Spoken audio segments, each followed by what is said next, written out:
Hey guys, चलते हैं। आज आपको एक न्यू सिलेबस बताने वाले हैं जो बिहार बोर्ड के बच्चों के लिए बहुत ही खास है। तो क्यों ना आज जानते हैं कि क्या क्या चेंजेस किए गए हैं हमारे बिहार बोर्ड के बच्चों के लिए। तो वो सिलेबस जानेंगे और कितने कितने मार्क्स का कौन कौन से चैप्टर से पूछा जाता है, इसका फुल नॉलेज देने वाले हैं। और एक बात और बताना चाहते हैं कि आपको मैं एक स्पेशल बैच लेकर आ रहा हूँ जिसको कर सकते हैं हम क्रैश कोर्स, जिसमें आपको हर सब्जेक्ट को बारीकी से बताया जाएगा। तो वीडियो में मेरे साथ बने रहे दोस्तों, ताकि आपको सिलेबस का मालूम पता चल सके। चलिए दोस्तों देखते हैं। पहला जो है मैथ से चलते हैं। मैथ का सिलेबस आज देखते हैं हम लोग। मैथ में क्या चेंजेस किए गए हैं वो जरा समझते हैं दोस्तों। पहला है आपको यूनिट फर्स्ट में क्या पढ़ना है, वास्तविक संख्या जिसको हम लोग कहते हैं रियल नंबर। इस रियल नंबर में आप लोग क्या जानिएगा, ये एग्जाम में पहले जान लेते हैं कि कितना मार्क्स का पूछता है, ये जरूरी है। इससे मैक्सिमम 10 मार्क्स का एग्जाम में दिया जाता है। बोर्ड एग्जाम में 10 नंबर का दिया जाता है, जिसमें कि आपको सबसे जरूरी चीज क्वेश्चन जो है वो इस तरह का होता है। पहला जो होता है वो परिमेय अपरिमेय से होता है। परिमेय अपरिमेय, जिसमें कि आपको सिद्ध करने के लिए दिया जाता है √3 एक अपरिमेय संख्या है। √3 एक अपरिमेय संख्या है, सिद्ध करें। अपरिमेय संख्या है, इसको क्या करना है, सिद्ध करें। तो ये हर साल की आप क्वेश्चन का नजर डाले हैं प्रीवियस ईयर में, तो ये सारे क्वेश्चन आपको पैटर्न में बिल्कुल दिए रहेंगे, कंफर्म है। मान लिया जाए ये आपका मोस्ट इंपॉर्टेंट क्वेश्चन हो गया, एग्जाम के लिए 2 मार्क्स का मिल जाएगा। फिर आपको पहचानना होगा कि कौन सा नंबर है जो वास्तविक के साथ साथ क्या हो, परिमेय हो और अपरिमेय हो। इस तरह के बहुत सारे क्वेश्चन आते हैं। पूर्ण संख्या, सम संख्या, विषम संख्या। हम अगर आपको क्रैश कोर्स में ले चलेंगे तो वहां पे सारे रियल नंबर को हम फाइंड करेंगे, उसका डिफिनेशन देखेंगे, साथ ही साथ आपको इसके बारे में पूरी नॉलेज दी जाएगी। अब देखते हैं रियल नंबर में ही आता है दोस्तों HCF एंड LCM। इससे भी सवाल किए जाते हैं और उस सवाल के आपको सॉल्यूशन आपको दिए जाएंगे। तीसरा है वास्तविक संख्या में एक चीज और क्या पढ़ना है, दशमलव प्रसार,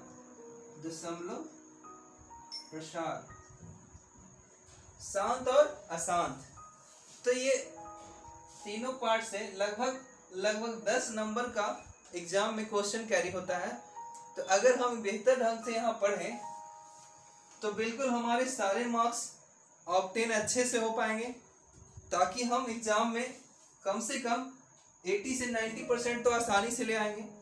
ताकि सिलेबस को अगर डीपली से पढ़िएगा तभी आप नंबर उतना मार्क्स उठा पाएंगे। अगर ऊपर पढ़िएगा तो आपको यूं ही पास होने में भी नंबर मिल पाएगा। तो चलिए दोस्तों यूनिट सेकंड में चलते हैं। यूनिट सेकंड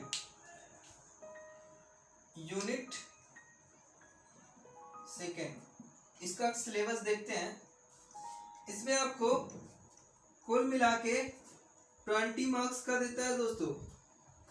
कितना मार्क्स का, 20 मार्क्स का क्वेश्चन ऑब्टेन करने के लिए ये बहुत ही लाजवाब यूनिट है।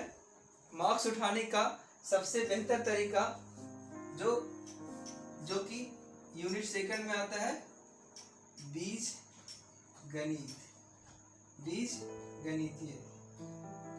गणित, जिसको अलजेब्रा बोलते हैं दोस्तों। अलजेब्रा में हम लोग पढ़ेंगे क्या क्या, इसके बारे में थोड़ा सा हम जान लेते हैं। पहला चीज है वो ये कि आप लोग को पहले हम लोग बहुपद पढ़ाएंगे। बहुपद जिसको हम बोलते हैं पॉलिनोमियल, ठीक है, पॉलिनोमियल। उसके बाद आता है 2 चर वाले रैखिक समीकरण। दो चर वाले रैखिक समीकरण, pair of linear equation in two variable. फिर तीसरा है द्विघात समीकरण। और चौथा क्या है दोस्तों? चौथा है आपका समांतर श्रेणी। ये चार जो टॉपिक है वो बीजगणित में हम लोग पढ़ेंगे, और इतना बेहतरीन ढंग से पढ़ेंगे कि शायद ही आपको एक भी क्वेश्चन छूट पाए एग्जाम में। 100% नंबर आएगा इसमें दोस्तों, गारंटी है मेरा कि अगर 100 मार्क्स का है तो 100 में 100 मार्क्स मैक्सिमम आ सकते हैं, क्योंकि ये मैथ सिलेबस है, मैथ में मार्क्स नहीं कटते हैं, तो क्यों ना इससे हम ज़्यादा से ज़्यादा फायदा ले सके।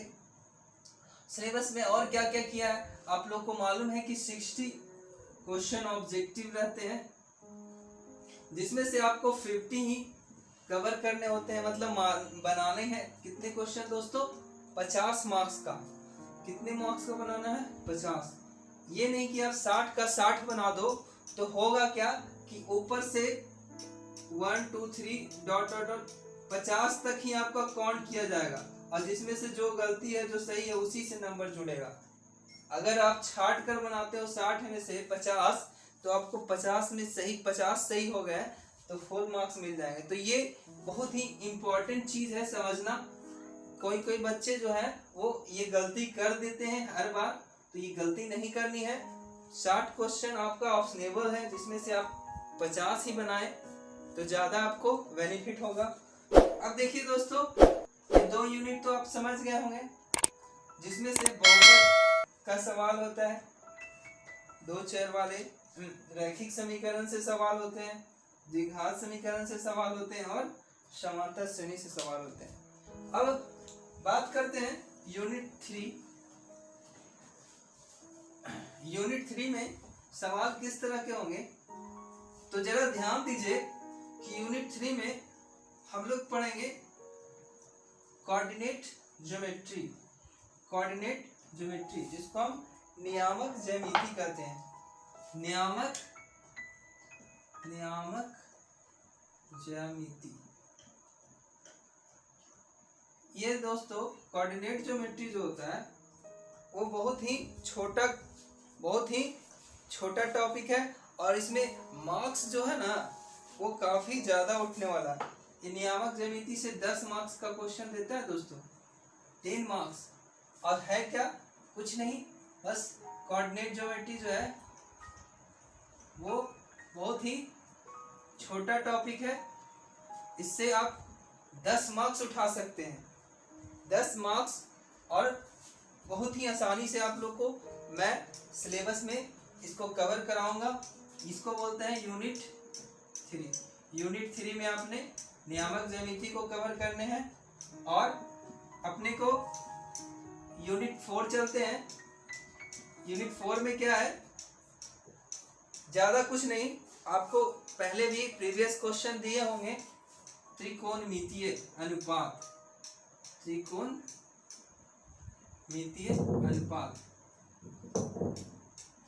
ये है यूनिट 4 का सिलेबस, जो कि बहुत ज़्यादा ही मार्क्स का होता है। 20 मार्क्स इससे ऑब्टेन होंगे दोस्तों। एक ज़बरदस्त फॉर्मूले के साथ आपको ये कॉन्सेप्ट बताएंगे, ताकि क्रैश कोर्स में ही लगेगा कि आपको फुल कॉन्सेप्ट दे दिया गया, फुल मार्क्स उठाने का मौका मिलेगा। त्रिकोणमितीय अनुपात में पूरा ट्रिगो आपको बताया जाएगा। चाहे वो बिहार बोर्ड का स्टूडेंट हो या सीबीएसई का, सबके लिए ये खास है। त्रिकोणमितीय अनुपात जितने भी सवाल हैं ये आपका यूनिट 4 हो गया। चलते हैं यूनिट 5 की ओर। यूनिट 5 है दोस्तों त्रिभुज। यूनिट 5 में हम पढ़ेंगे ज्योमेट्री, जिसको बोलते हैं ज्योमेट्री।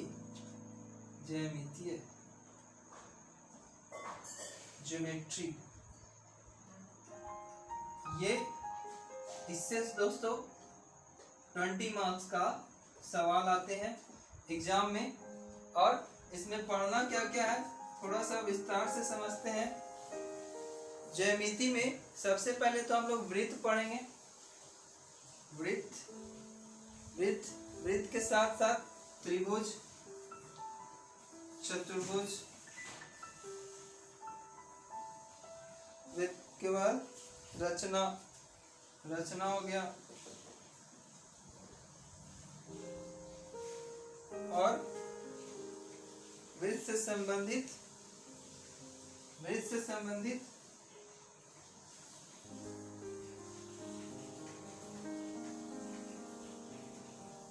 रचनाएं देखेंगे।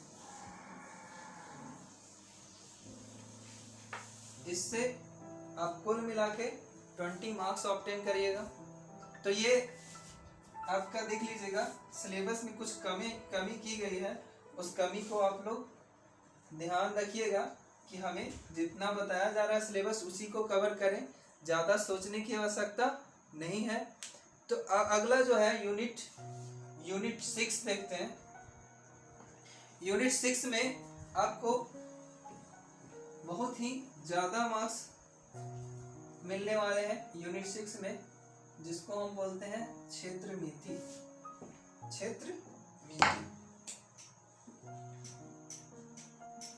क्षेत्रमिति में कुल मिला के 20 मार्क्स ऑब्टेन करने वाले हैं। क्षेत्रमिति में कितना मार्क्स ऑब्टेन होगा दोस्तों? क्षेत्रमिति में आपका 10 मार्क्स से सवाल होंगे। जैसे कि क्षेत्रमिति में आपको पढ़ना बेलन, शंकु और आयतन से रिलेटेड सारे वॉल्यूम वगैरह जितने भी हैं, गोला और कहेंगे तो हिरोन का सूत्र, ये सब जो है हम लोग किस में पढ़ेंगे? पृष्ठ क्षेत्रफल और आयतन, ये सभी इसी में आते हैं, पृष्ठ क्षेत्रफल और आयतन। ठीक है, तो इससे कितने मार्क्स के सवाल होंगे आपके दोस्तों एग्जाम में? कुल मिला के 10 मार्क्स का। तो क्या आपको सिलेबस पता चल रहे हैं? बताइए दोस्तों। 6 यूनिट, अब लास्ट यूनिट है यूनिट नंबर 7, जिसमें हम आप लोग को सबसे आसान चैप्टर है, जिसमें 10 मार्क्स आप उठा सकते हैं बिना किसी रोक टोक के। 10 मार्क्स, तो दिल थाम के बैठिए दोस्तों, और भी आनंद आने वाले हैं।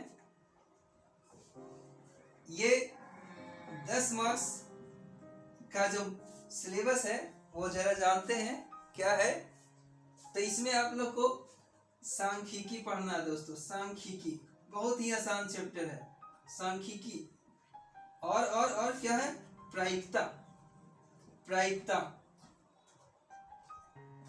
मजा आने वाला है बिल्कुल दोस्तों सांख्यिकी और प्रायिकता में, क्योंकि ये आपको मजेदार चैप्टर में स्टैटिक्स और प्रोबेबिलिटी पढ़ाएंगे, और बिल्कुल मजेदार ढंग से। तो ये आपका सिलेबस हुआ मैथ का। कल मिलेंगे आपके साथ साइंस के सिलेबस के साथ, और सिलेबस बताने के साथ साथ आपको मैं बारीकी ढंग से हर सिलेबस को बताएंगे डीपली नॉलेज के साथ। तो हमारे YouTube चैनल में वीडियो देखने के लिए आप सभी दोस्तों का बहुत बहुत धन्यवाद। मिलते हैं नेक्स्ट टॉपिक के साथ अगले दिन, तब तक के लिए नमस्कार।